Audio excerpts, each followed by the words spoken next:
let's get to the January 6th defendants emerged from custody after Trump issues pardons, and the police, the Brotherhood of the Police, the unions are very upset, it seems, that Donald Trump pardoned people who beat the shit out of cops. It's now President Trump. After he pardoned and commuted the sentences of the January 6 rioters, some of the most high-profile defendants have already been released from prison. It's drawn angry responses from police. Senior political correspondent Rachel Scott has the story. Good morning, Rachel. George, good morning to you. And the officers there that defended this Capitol on January 6 told me they started receiving these automated courtesy phone calls from the Department of Justice, letting them know that the rioters who they testified against, the ones who were convicted for assaulting and attacking them, were now being released from prison. This morning, hundreds of rioters, including those who assaulted police officers on January 6th, released from prison. President Donald Trump asked why he commuted the sentences of people like Stuart Rhodes, founder of the Oath Keepers militia, charged with sedition and sentenced to 18 years. I thought their sentences were ridiculous and excessive. Trump previously said he would look at individual cases, but the president, within hours of taking the oath, pardoned nearly all of the 1,600 people charged in the attack. 140 officers were injured as the mob stormed the Capitol. Officer Daniel Hodges screaming for help, crushed by surging rioters. Those rioters pardoned, or their sentences were commuted by Trump. In an interview, Officer Hodges, who is still on the force, telling me it's a miscarriage of justice. Former Capitol Police Officer Harry Dunn testified about facing off against the mob. I told them to just leave the Capitol, and in response they yelled, "No, man, this is our house." He says oh yeah, he did pardon Ross Ulbricht, or whatever his name is, the Silk Road guy, and I will be talking about that. I have covered it in the past, the history of the Silk Road and like what happened to Silk Road, and also I will do that today again. I remember watching like a documentary on it on stream before, and I will do that as well. Yeah, he did. And he did that as a gimme to the libertarians too. Because once again, no matter what, this man understands. Yeah, here's me reacting to the dark side of the Silk Road. So, yeah, I will probably react to like another long and convoluted documentary about what happened with Silk Road and where it went. But that's it. Trump doesn't care. He does not give a heck. He does not give a damn. Okay. He does not care. He will give you that delicious, juicy W that you crave, okay?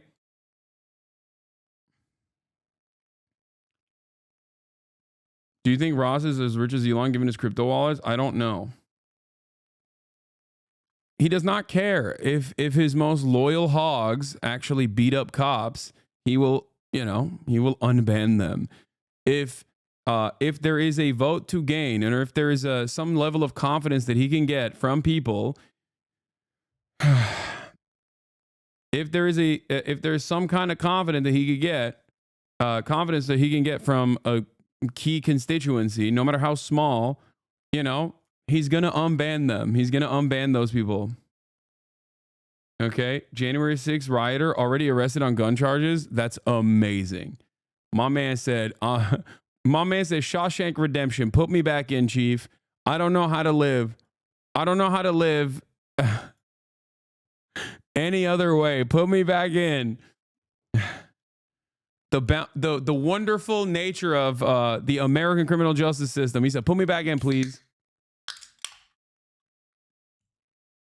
President is trying to rewrite history. The officers feel hurt and betrayed, and it's a slap in the face. In an internal memo obtained by ABC News, the chief of Capitol Police saying, when there is no price to pay for violence against law enforcement, it sends a message that politics matter more than our first responders. The president's pardons include more than 600 people charged with assaulting or resisting law enforcement. On Capitol Hill, many Republicans not pushing back.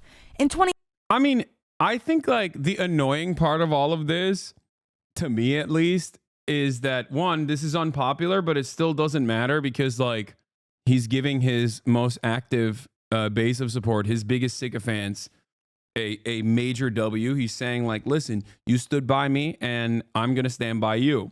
Okay. That's important. That's important for Trump, especially because if he wants to have like some semblance of brown shirts who will do his bidding in ways that like even the police or the military might not be able to do within the existing legal confines, these guys will now feel emboldened. Okay, that's really important to understand. They will feel emboldened. They will feel like Donald Trump has their back. So that's really important for him. But the thing that's really frustrating to me about this is that like you can go to jail for a million different stupid things in this country.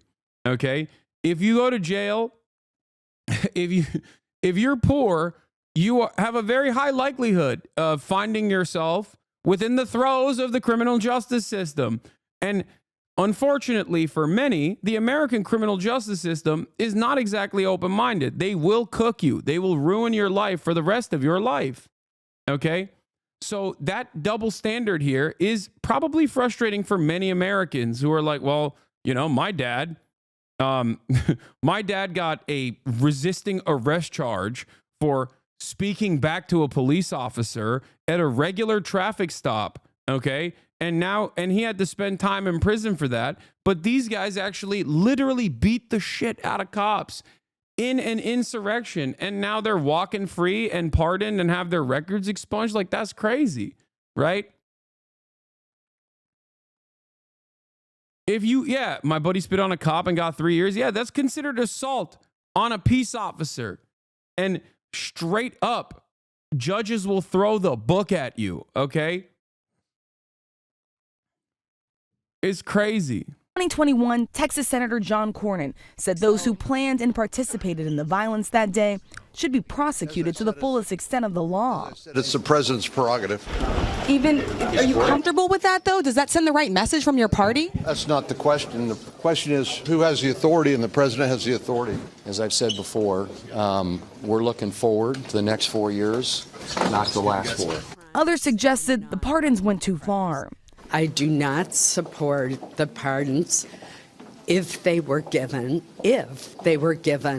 to people who committed violent crimes, including assaulting police officers or breaking windows. But Alabama, I hate these people so much. I just think it's all aesthetics. They behave, the Republicans that are at the edge of the party, and this is like an especially dying breed, okay? Republicans at the edge of the party that are an especially dying breed, like Susan Collins, okay, are so annoying because they always hit that Democrat line where they're like, we are looking at this. I am very concerned. I'm very concerned. It's like, oh, really? You're concerned, Susan Collins? Great. Thank you. I hadn't heard that 700,000 times the last time Donald Trump was president. And then you always go out of your way to vote alongside Donald Trump 90+% of the time. I'm always looking into it. I'm Susan. I'm always looking into it. And I'm always feeling very concerned. Okay. Also, here's the other part of this. Look at that. Truth bomb, baby. Biden pardoning Hunter is more unpopular than Trump pardoning the January 6 rioters per Wall Street Journal poll. Hunter pardon, 22% support, 74% oppose. January 6 pardons, 43% support, 54% oppose. Okay? That's a truth nuke for you, okay? There you go. There you go. How is that possible? What are you talking about? One is read as a spoiled Nepo baby who was presented as like the worst villain of the Biden administration, in many instances unjustifiably, because he was just a crackhead fail son, okay? And they greatly overemphasized his crimes and routinely lied about it. They said that he was like doing crazy wheeling and dealing at the behest of the Biden crime family or whatever. The January 6th, the January 6th political hostages was presented as like a group of, political hostages that were unfairly maligned and unjustifiably prosecuted by the big, scary Brandon administration. In some instances, you have to remember, media is very powerful, okay? And in other circumstances, you have to remember, January 6th, jet ski dealership owners and numerous other people are closer, both aesthetically and also through their class position, to the random hogs that are living in these random neighborhoods, as opposed to the fail son of a deeply unpopular, decrepit old man. The fail son of a deeply unpopular, decrepit old man who was the president, okay? But ultimately, it doesn't matter. Popularity and popular support for these actions don't matter. That is the point I wanted to make, okay? That is the point I wanted to make. It does not matter. Do you see what I'm saying? When is the last time, with the exception of Trump actually pushing a stay of execution for TikTok, or with the exception of Donald Trump before he came into office, pushing Israel to at least follow through on the ceasefire in the interim period as they light the West Bank on fire, obviously. With those two exceptions, and also, I guess, like swapping out Joe Biden 100 days out from the election, when have you ever seen the American government in all of its different units, right? Not just like the legislative body, but the judiciary, all the way up to the Supreme Court. When is the last time you've seen the American government respond to popular sentiment with, we hear you, we see you, we're going to enact this agenda? I ask you seriously, I ask you sincerely, when is the last time you've seen any member of the government successfully push for, in our lifetimes, successfully push for something that virtually everybody wanted?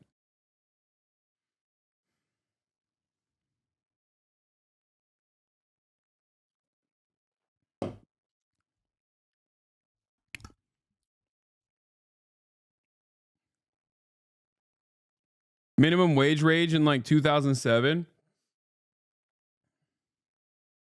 Not to mention that leftists are also anti-establishment. When join with anti-establishment hogs, the whole rich nepo drug addicts is pretty bipartisan. I guess stimmy checks is one of them. Stimmy checks would be a good example of this. Okay. But even then, that was like a necessity. Even Obamacare was like gutted and destroyed. It was supposed to have the public option, and they cooked it and they destroyed it and lied about it actively, as the Democratic Party did the classic move of like trying to find bipartisan compromise with a party that was not interested in compromising with them at all, and were getting rewarded for behaving in an obstructionist manner and lying about everything related to Obamacare in general.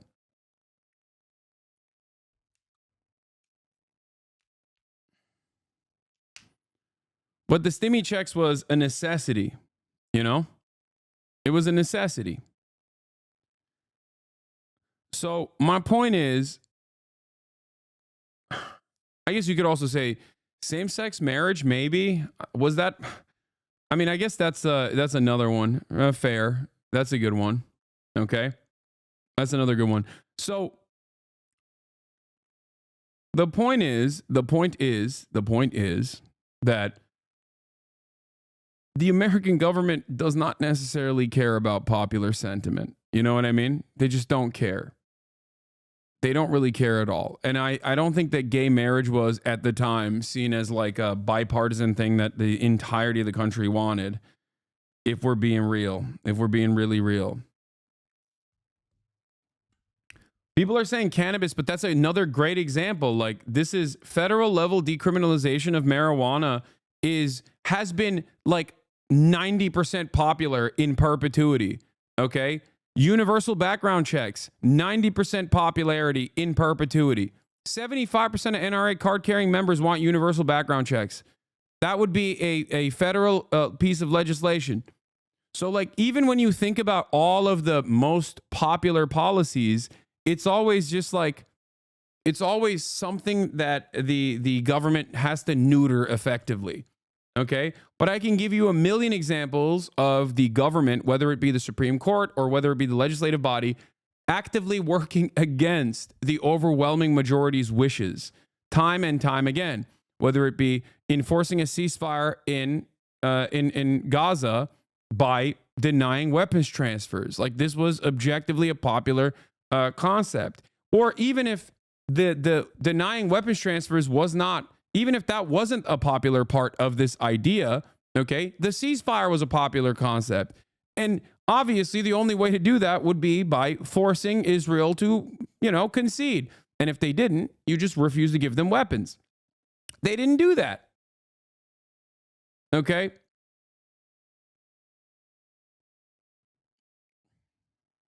Universal health care, not happening. Like, there are plenty of popular things that can only pass through ballot measures on a state-by-state basis because the national parties don't actually care to do anything.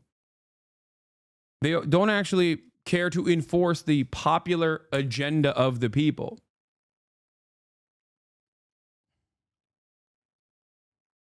Donald Trump, on the other hand, doesn't necessarily care about the overarching popular sentiment, and neither do the Democrats. But when Democrats actually do something that's like objectively unpopular, like, finding bipartisan compromise for the TikTok ban that the Democratic president signs into law, they're doing that at the behest of their corporate benefactors. Now, does Donald Trump do that as well? Of course. And he does it in even worse ways than the Democrats do, like the tax cuts for the super wealthy, right? That he passed in 2017, 2018. Having said that, every now and then, Donald Trump loves to get a good W in the corner, okay? Donald Trump loves to get a good W in his corner. And that's what's going on here, okay? That's what's happening here. Was Tommy Tuberville, who once said rioters who broke in should, quote, pay the price, now says he fully backs Trump's call. With Ross Ulbricht. But we're talking about people that were beating officers with fire hydrants, with metal batons. Is that acceptable to you? No. Those people were pardoned. No, that's not acceptable, but I didn't see it. So. What do you mean? It's on video. I didn't see it. And of course, Trump, going back on his own words after the attack, he once said that those committed violent acts would pay the price, George. Rachel Scott, thanks very much. Let's also get a question about Pete Hegseth. He's the president's pick for defense secretary, facing new allegations now. Yeah, senators on the Armed Services Committee, George, have obtained a sworn affidavit from the former sister-in-law of Pete Hegseth, who claims that he was abusive to his second wife, so much so that she had to hide in the closet and that they had a code word in case she needed help. Now, she does acknowledge that she never personally witnessed any sexual or physical abuse, and an attorney for Hegseth is denying these allegations, including those allegations of abuse, flat out. His nomination, though, is moving forward with the vote expected as early as this week, George. Rachel Scott, thanks very much. Republicans have long said you guys back the blue. How do you justifiably say that when Trump just pardoned a bunch of violent January 6 rioters who attacked Capitol? Like, this is, I'm going to be honest with you. On the one hand, this is a newsworthy thing that Donald Trump did. And it is kind of wild that he did blanket pardons. Okay. On the other hand, the media is back to doing hypocrisy baiting and hypocrisy fishing. And I think at a certain point, we all got to take a deep breath and recognize that, number one, January 6th stuff clearly doesn't play well to the broader audience, and they just don't care about it as much as, liberals do, like hyper invested, media obsessed liberals do. Okay. And last but not least, and this is perhaps the most important point that I want to address. Okay. Nobody cares about hypocrisy. Like, no Republican is ever going to turn around and be like, oh man, you really caught me here. Donald Trump pardoned police beaters. Oh, I'm really going to reconsider my position here. It is not going to happen. You will never, ever get a Republican to turn around and say, you know what? This is a bridge too far for me. If that was the case, then the Democrats would have won the last election because this is what they ran on. Okay?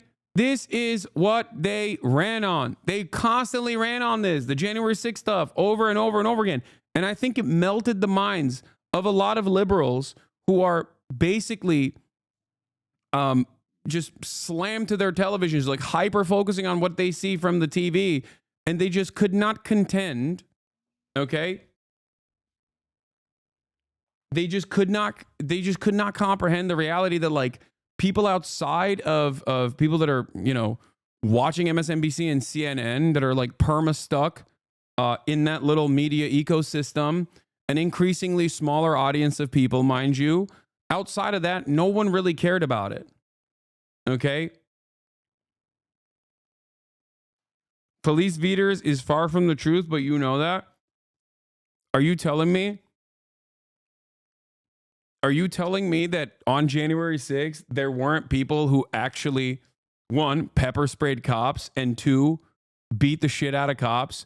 Because I'm not talking about like the cops that killed themselves a day after or whatever. I'm not talking about that at all. Okay? I'm talking about what I saw, like, on video. I was basically there. You know? We were there, dude. Come on. Come on, dude. Like, there's a lot of beat the shit out of, I disagree with. Chatter. That's crazy. No, come on, dude. Come on. And that's insane. They just showed it in the tapes. Though you're going to make me, oh Lord, you're going to turn me into a silly little annoying little lib here. Okay, if you keep this up. We were basically at the Capitol, partially because all the people thought there would be no repercussions for this. So they filmed themselves and actively talked about how awesome it was that they were doing the things that they were doing. So we got deep access to everything that was going on. Part of the problem, from my perspective, I think, part of the problem was that there was so much footage readily available that it took thousands of man hours from the FBI to investigate all of that thoroughly, because everybody was like, what? We will never get in trouble for this. This is crazy.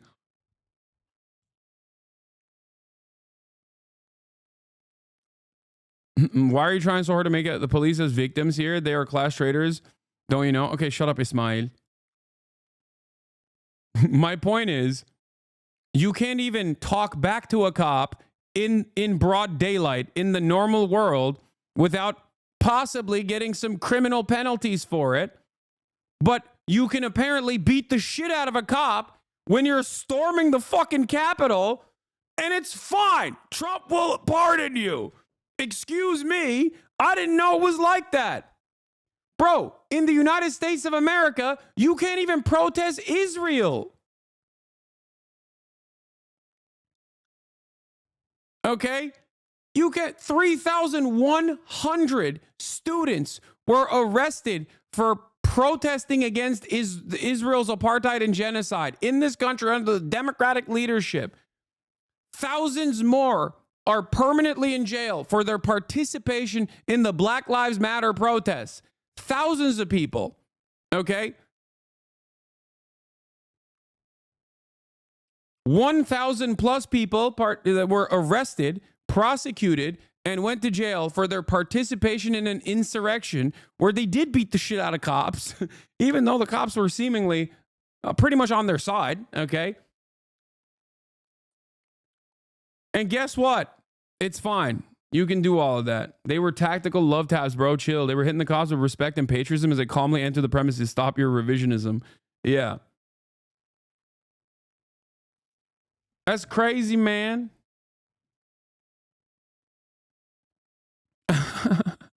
Like, look at this, bro.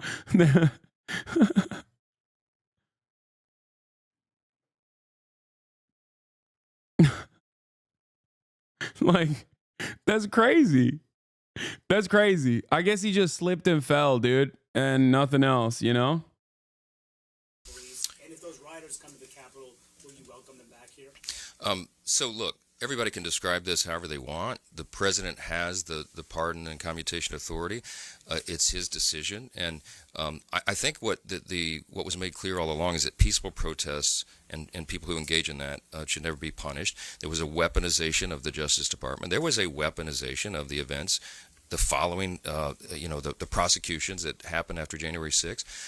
It was a terrible time and a terrible chapter in America's history. The president's made his decision. I don't second guess those. And yes, it's kind of my ethos, my worldview. We believe in redemption. We believe in second chances. If you would argue that those people didn't pay a heavy penalty. Bro, that's awesome. Like, they're talking like prison abolitionists right now, man. They're like, hey, man, we have to have a focus on rehabilitation rather than incarceration. I think it's been far too long in this nation's dark past where we have decided that that the draconian nature of the criminal justice system must be as torturous as possible. This is clearly not a successful method. These people have paid the ultimate price for being law-abiding, peaceful citizens as they peacefully beat the shit out of cops on the Capitol Rotunda. Okay? I wouldn't dare. But if I was, I wouldn't have liked it. But I've totally forgotten about it now. Because my Lord King Savior, Donald Trump, decided that they're going to get pardoned. Penalty, having been incarcerated and all of that's up to you. But the president's made a decision. We move forward. These guys will straight up say that, like, the overwhelming majority of Black Lives Matter protests did not turn into riots. The ones that did turn into riots because cops were brutalizing the protesters. Okay, they always escalate. And given the anti-cop nature of the Black Lives Matter protests, of course, cops were going to always escalate and be brutal. And they act like every city was burned to the goddamn ground. Meanwhile, these dudes straight up in broad daylight were like, we love rioting and going into we love rioting and going into the Capitol building. Okay, we love it. I can't wait to apprehend physically and violently Nancy Pelosi and do a citizen's arrest on Nancy Pelosi. Here, I brought my zip ties with me. I can't wait to do that. My name is such and such. They've literally did this in broad daylight, and these guys are like, these were just peaceful people that wanted to see the inside of the people's house. Right? I didn't realize that it was illegal for the people of the United States of America to enter the people's house. There are better days ahead of us. That's what we're excited about. We're not looking backwards, we're looking forward. Just second row. The leaders of the Proud Boys and the Oath Keepers were freed following their pardons yesterday. At the time, back in 2021, you urged them to stand back and stand by. Is there now a place for them in the political conversation? Well, we have to see they've been given a pardon. I thought. Oh my God. This journalist basically is like, hey, are you going to utilize the Proud Boys to do your most violent bidding? And he's like, we'll see. Their sentences were ridiculous and excessive. We'll have to see. Today, Tarrio spoke to Alex Jones and told him, quote, the people who did this, they need to feel the heat, they need to be put behind bars, and they need to be prosecuted. More now on all this from CNN's Donny O'Sullivan, who was outside the D.C. jail last night when all this went down and spoke today with some of the pardoned inmates. You're a true patriot. I don't even know what to feel. I mean, I guess I should feel joy. Maybe I'm just shocked. The end of a long road for Rachel Powell, pardoned by President Trump and released Tuesday from a jail here in Washington, D.C. Patriots are in control. The pink Patriots are in control. They're rising up, Patriots. Rise up. At the Capitol with an ice axe during the January 6 attack. A mom to 8 and a grandmother to 7. I interviewed Rachel before she began what was supposed to be a years-long prison sentence last year. How'd I have time to plan an insurrection when my life is busy like this? On her release on Tuesday, she was met by activists who gave her new clothes, new boots, and a new pink hat. Woo! Glory! Hallelujah! Thank you, Lord! This man came from the Philadelphia jail. He got out at 3 a.m. That doesn't make sense. He's wearing prison shoes. in Philadelphia's finest prison gear. Pardoned January 6ers from elsewhere began arriving in Washington, like William Patrick Sarsfield III, who was convicted of a felony offense of obstruction of law enforcement during a civil disorder. Well, I was heard through different apps and different programs and different phone calls from people that we still had brothers and sisters that were still locked up and haven't been released. And being somebody that's been in D.C., that everybody should be released. If it's a pardon for J6ers, it's for all of us. You got out of prison last night? Well, I was locked up for 3.5 years, and I was taken to the halfway house on August 29th. Robert Morse says he was released from a halfway house in Pittsburgh late last night and came to D.C. to celebrate. Back up! Morse, a former Army Ranger, was found guilty of assaulting police officers, among other crimes, on January 6. I had no intention of going anywhere near the Capitol that day. That's how crazy this got. So a lot of people were taken advantage of, and we were lured into a lobster trap that January 6th was designed to be. In terms of personal responsibility, do you regret? Completely, without a doubt. I said that in my sentencing speech. I said the words, Donald Trump did not force me or coerce me to do what I did that day. I did it on my own accord. What's your message to people watching this who say, she shouldn't have been pardoned, none of these people should have got out of prison, they're criminals? Okay, you know what? It's time to stop worrying about that. And Dude, that's the peak, okay?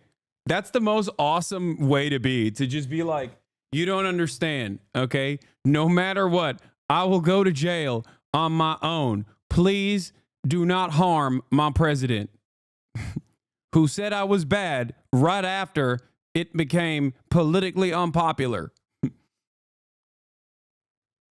Like, dude, being that cucked is crazy. No, I'm not going to go back. There's no obligatory go back. You know, there's no go back policies here, okay? He called it a lobster trap and then proceeded to say how he fell for the lobster trap. Yeah.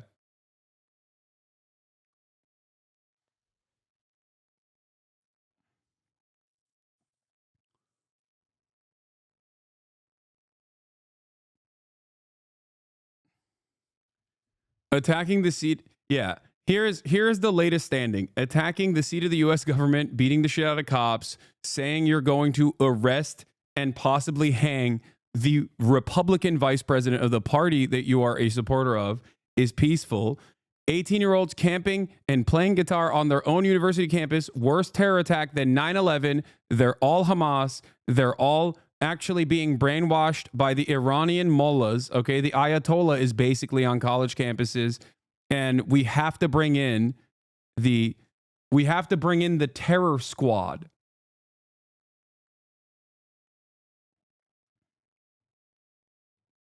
Incredible. Now, of course, make no mistake, these guys are also simultaneously Antifa, okay? They're simultaneously agents of the FBI and Antifa at the same time, because initially they were like, oh, it's Antifa that did this. When they were like, oh, this is violent and unacceptable, and that's because Antifa did this. Okay? It's Antifa. Except they didn't prosecute the Antifa. They only prosecuted the brave patriots that were political prisoners. And also, it wasn't even violent at all. Okay? It wasn't even violent at all. It was just a peaceful day at the Rotunda. Move forward in this country. And Donnie joins us now. What's happening at the... Aren't we doing hypocrisy baiting? Or is this just entertainment? I don't know. I'm high. No. I come at this with the understanding that virtually no one cares about this. Like, the broad majorities of the American public are not as invested in the story as the way that the media presents it. It's just funny. It's entertainment. Okay? This is one of the least impactful aspects of the Trump administration. Okay? It's one of the least impactful aspects of the Trump administration. And it is, you know, it's not something that I think a lot of people truly care about, but the ones that do really care about it, okay? The ones that care about January 6th really care about it. What I mean by this is, on the Republican side, the ones that are like the immediate family members, with the exception of the HasanAbi head, who has to now go into hiding because his dad is out of prison. The Republicans that really care about it are elated. They're super excited that Trump actually pardoned these guys and emboldened them. Okay.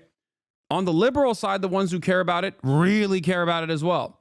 But the number of people, especially on the liberal side, that really care about this are obviously super marginal.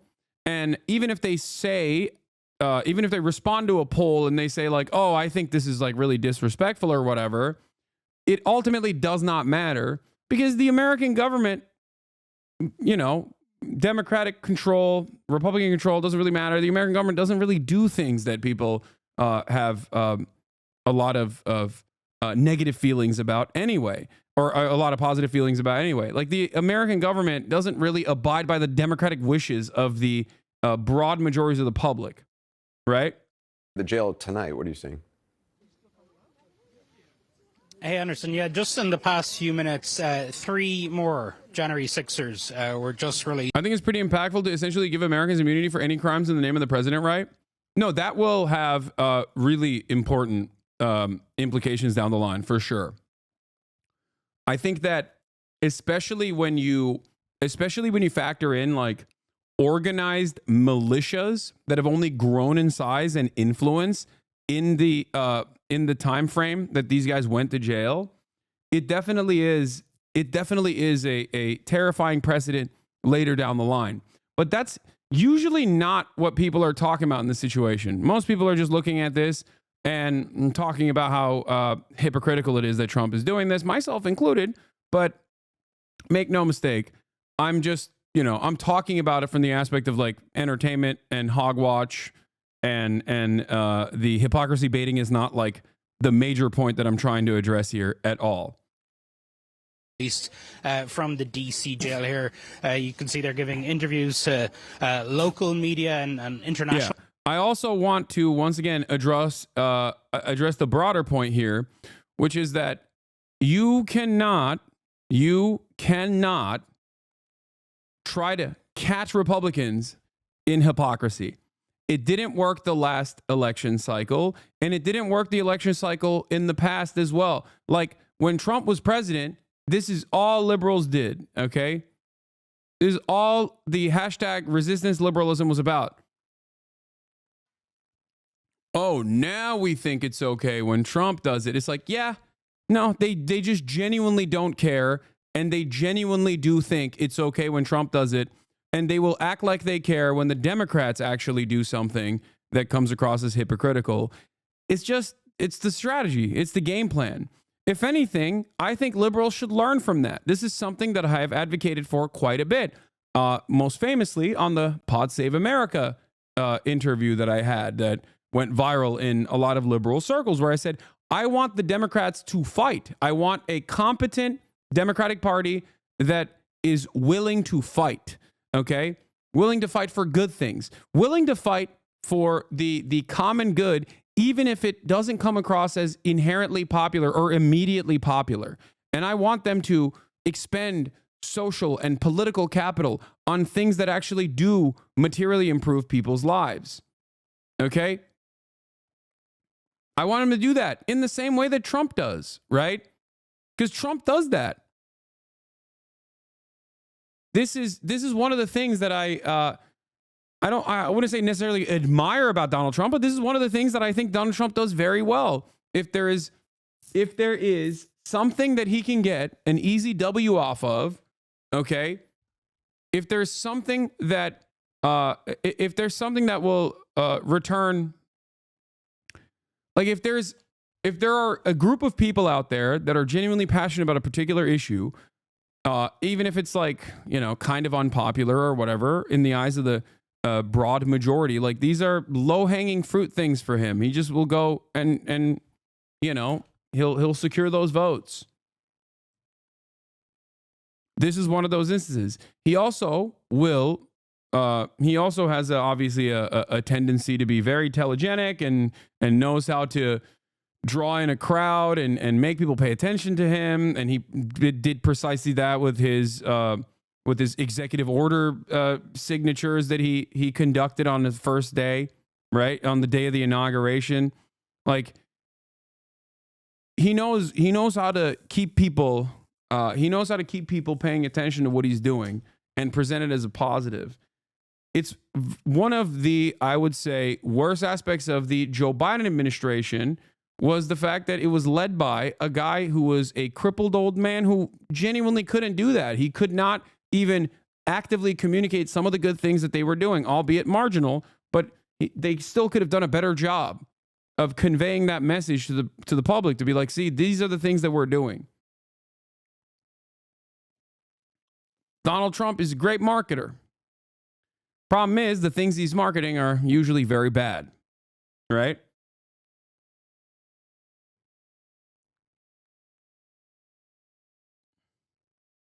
Why is Charlie Kirk such a Trump cock gobbler on Twitter? It's insufferable. There's no analysis, just dick riding at the likes the world has never seen before.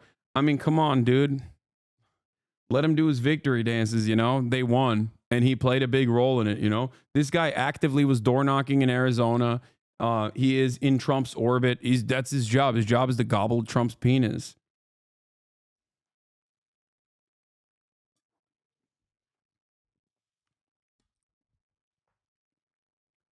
So, legitimate question. Legally, doesn't that mean that storming the Capitol should be legal as a takeaway here? No, dude, it doesn't work that way.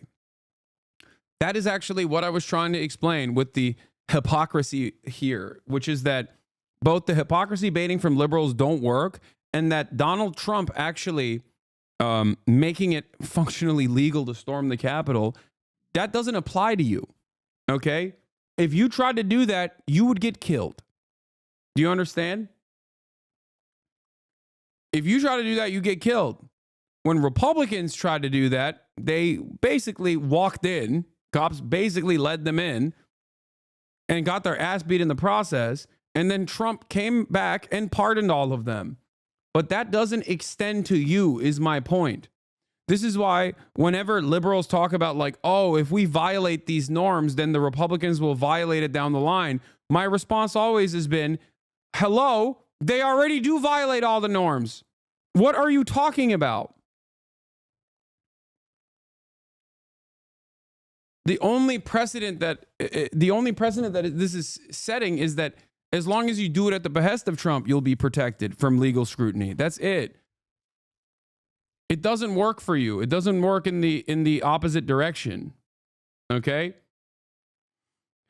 Yeah, apparently a lot of people are losing their minds over the church service that took place, and I think it's really funny, so I will obviously cover that as well. The difference is Democrats will say things like, oh no, Trump revoked XYZ Act, instead of saying Trump had defunded your bridges and roads. Yep. Press also gathered, but also a lot of MAGA media here. And one person who's just speaking over there, who I think we're showing on screen at the moment, is Jake Lang. He's a prisoner who has really built up a big social media following while he has been in prison over the past while. He's speaking there. So really, you can see just how emboldened these folks are. A lot of them are kind of going off and planning basically MAGA media careers. But what we've also seen here over the past few hours today is different groups and people, obviously big fans of us here, Anderson, groups gathering throughout the day, including the Proud Boys here. So really gives you a sense of the types of folks who are celebrating, at least here at the DC jail. All right, Tony O'Sullivan, appreciate it. Many of the president's allies would like to stop talking about the deadly assault on the Capitol, but Trump's sweeping pardons making that difficult, as the president himself was pressed by reporters on the issue when he spoke to them yesterday. Aren't you sending the message that assaulting officers is okay with these pardons? No, the opposite. You know, I am the friend of police more than any president that's ever been in this office. Donald Trump insisting that despite his decision to pardon hundreds of people convicted of violent felonies and a power that he alone wields, insisting he supports law enforcement more than any president ever. When asked about specific cases, including that of Metropolitan Police Officer Michael Fanone, who was attacked and injured while defending the Capitol 4 years ago, the president seemed to be unaware of the details of the convictions that he chose to wipe away. You would agree that it's never acceptable to assault a police officer, Sure. right? So then if I can, among those you pardoned, DJ Rodriguez, he drove a stun gun into the neck of a DC police officer, who was abducted by the mob that day. He later confessed on video to the FBI and pleaded guilty for his crimes. Why does he deserve a pardon? Well, I don't know. Was it a pardon? Because we're looking at commutes and we're looking at pardons. Okay, well, we'll take a look at everything. Was it a pardon, he asks. Yes, one that only he has the power to deliver. Joining us now, Stephen Collinson, CNN senior politics reporter, Elliot Williams, CNN legal analyst, a former federal prosecutor, Congressman Jake Auchincloss, Democrat of Maryland, Massachusetts, and Kristen Soltis Anderson, CNN political commentator and Republican strategist and pollster. Welcome to all of you. Thank you for being here. Congressman, this, of course, a return to the original first Trump administration, where members of the body in which you serve often repeatedly asked to defend what Donald Trump has done. This, what happened on January 6th, was something that was an absolute cataclysm for the institution. Many of your colleagues were trapped in the House chamber, had to be escorted out by law enforcement as rioters tried to breach the doors. What do you have to say to your colleagues there, as some of them are trying, not all of them are defending what Trump has done, but what goes through your mind when you watch that? Congressional Republicans are all ducking and dodging, and I never want to hear them say back the blue ever again after providing political cover for this abomination. These are people who violently assaulted officers of the law while trying to insurrect our democracy. It's not just these pardons, by the way. Last Congress, the Republicans tried to defund the FBI. This term, they're seeking to undermine the ATF's ability to regulate ghost guns. These are weapons that can pass through a metal detector without being detected. All of these things make officers of the law less safe and undermine our ability to enforce the law in this country. And yet they try to claim that they're the law and order party. It's no longer supportable. Dude, this is, you know what this reminds me of? You know what this reminds me of before we move on to some other stuff here? This reminds me of the endless need for the Democratic Party to run patriotic candidates. Okay? Like, this reminds me of when Donald Trump came out and was like, John McCain is a loser. I like my war heroes who weren't captured. And everyone was like, this is surely going to take him down. Last election. Last time Trump won the election, if you remember. And the Democrats were like, finally, we can be the patriotic party. Okay?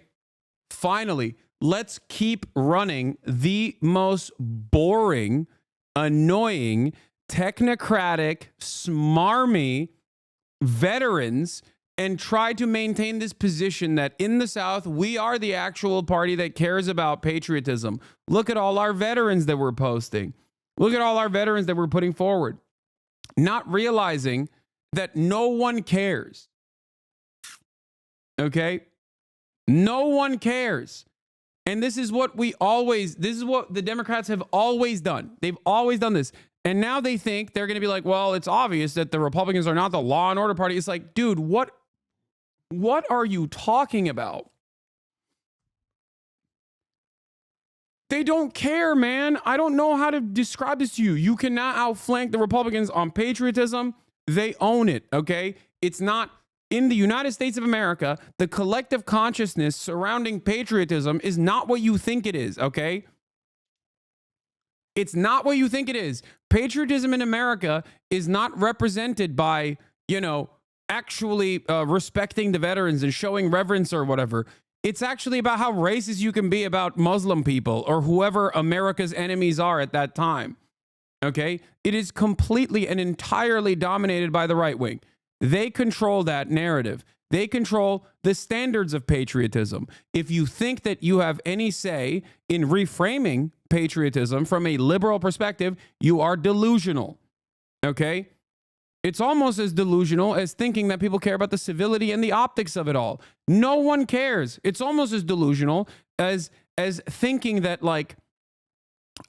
the incredibly divisive and sectarian nature of simply hyper focusing on identity markers as a mechanism of undermining progressive people within the ranks of your own party.